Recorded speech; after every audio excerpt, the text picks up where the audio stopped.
We the people of the United States, in order to form a more perfect union, establish justice, ensure domestic tranquility, provide for the common defense, promote the general welfare, and secure the blessings of liberty to ourselves and our posterity, to ordain and establish this Constitution for the United States of America. We the people.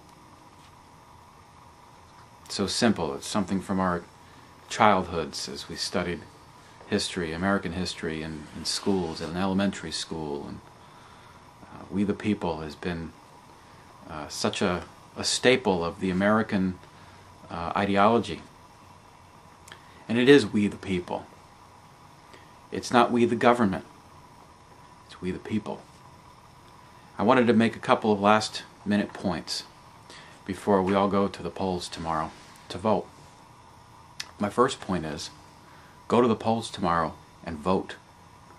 It is not only a right that we have, but it is a privilege. It is a duty.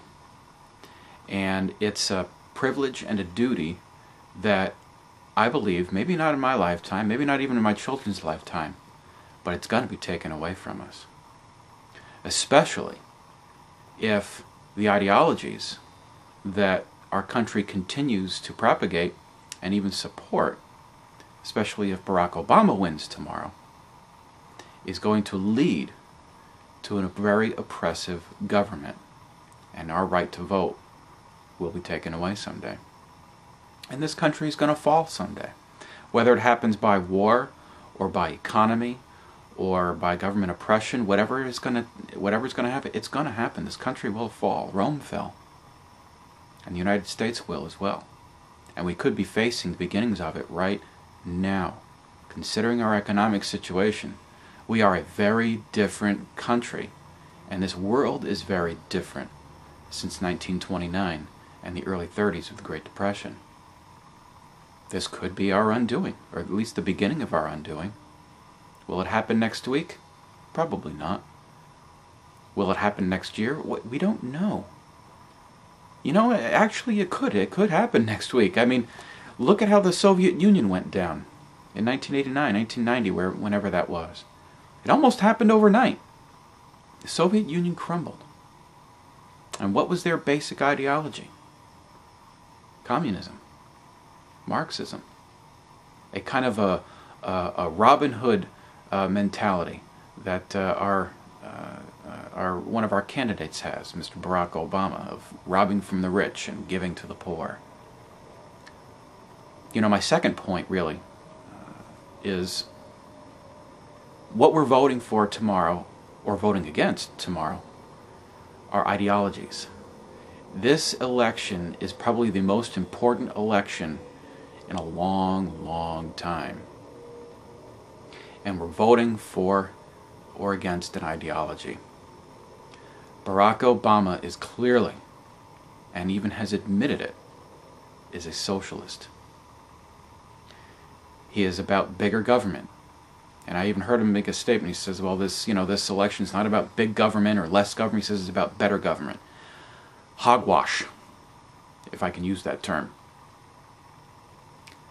It's not about better government, because the government is made up of people. Sinful, rotten people, just like me. And corruption is something that is always going to be in government, because people are corrupt and are in government. You can even look through, and I've been reading up a little bit on some of the old Marxism material, and you know, the ideas or the premises of communism sound really good. They really do sound nice. But the problem is, you throw sinful people into the mix, and you get oppression, and you get poverty. It's really incredible to watch how ideologies play out in practical terms and in real people's lives. And Barack Obama is living a fantasy. In terms of who I'm voting for, obviously I'm going to be voting for John McCain. not because I like him, not because I agree with him on everything. I think he's probably the most liberal Republican we can find these days. I think that the most important issue that at stake between the two of them is the appointment of Supreme Court justices. John McCain has promised to appoint Supreme Court justices who are conservative, and they are going to defend and uphold the Constitution. Now, Barack Obama has admitted that he's going to appoint liberal Supreme Court justices, these same kind of activist judges that throw the Constitution in the trash and say, well, this is what we think is right. It happened in my own state, by our courts in my own state in Massachusetts, when they just decided to go against the Constitution and allow gay marriage. It's the same thing. If you want to change law, then you got to do it the right way. Another very important issue that I agree with John McCain on is the fact that he is pro-life, and he is strongly pro-life. I don't think he articulated it incredibly well in the last debate. I think he could have taken Barack Obama to task on this issue, which he really didn't. But Barack Obama's thinking in this whole issue of abortion is dreadfully disgusting. And his ways of explaining away the horror of what he proposes is really incredible. Especially when he says something like, you know, that he voted against the legislation to protect the life of a failed abortion, and he says because there was no provision for the mother's health in it. The mother's health has nothing to do with a baby that survives a failed abortion. It has nothing to do with it at all. That's a life. It must be protected. But yet Barack Obama would rather throw that baby in the trash can to die. That's rotten and disgusting. My last point is about what to do with your vote, especially if you're a conservative and you know that John McCain is not the greatest choice in the world. I haven't put his sticker on my car, I can tell you that. I like his running mate a lot better than I like him. And some of you have suggested Chuck Baldwin of the Constitution Party. And you know something? He may even be a better candidate than John McCain. And if it does your conscience well to vote for him, I'm not going to tell you not to vote for him, but I'm going to tell you why I'm going to vote for John McCain. Even if you divert a couple million votes from John McCain and give them to Chuck Baldwin, Chuck Baldwin or any other third-party candidate right now has no chance of winning this election tomorrow. Absolutely none.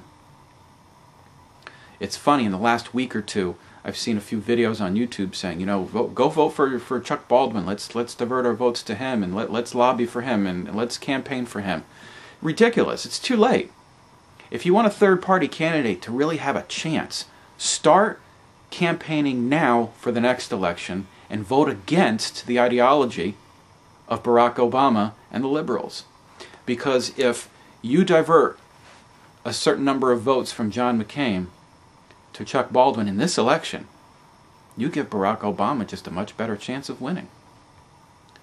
You know, it's not always about voting for the best candidate, but it's about voting against a person and an ideology that you do not want in control of this country.